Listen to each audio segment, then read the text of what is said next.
Everyone wants a claim on Lincoln. Liberals like Barack Obama want to basically portray him as the father of big government. Republicans want to hold him up as the founder of their party, although there's an element on the right that agrees with Barack Obama and the liberals and condemns Lincoln as a father of big government.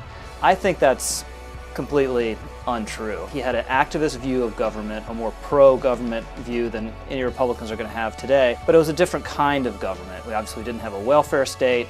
There weren't these massive transfers among individuals. You didn't have the bureaucracy. You didn't have the development hampering regulation.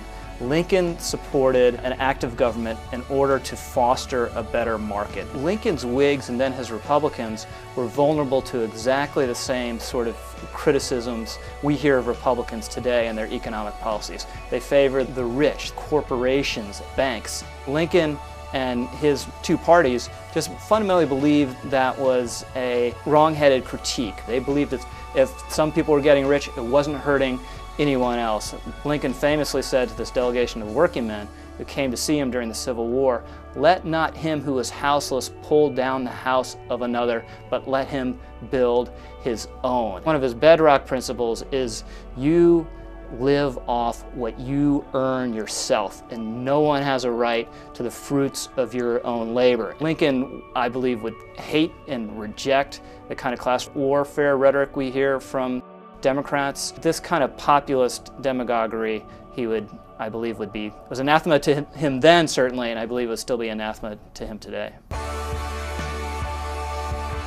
How should Lincoln influence the Republican Party today? Well, first of all, I think it's very easy and it's very basic.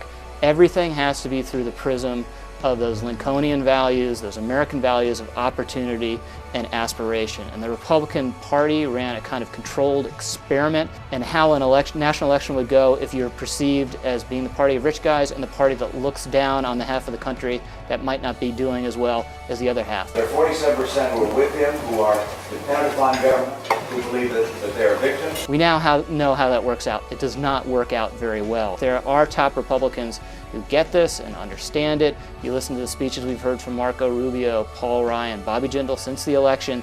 They are talking kind of in this Lincolnian key and hitting Lincolnian notes, which I think is very important. What remains to be seen is what agenda does the party come up with to support that basic message. And there, I think there's still work that needs to be done.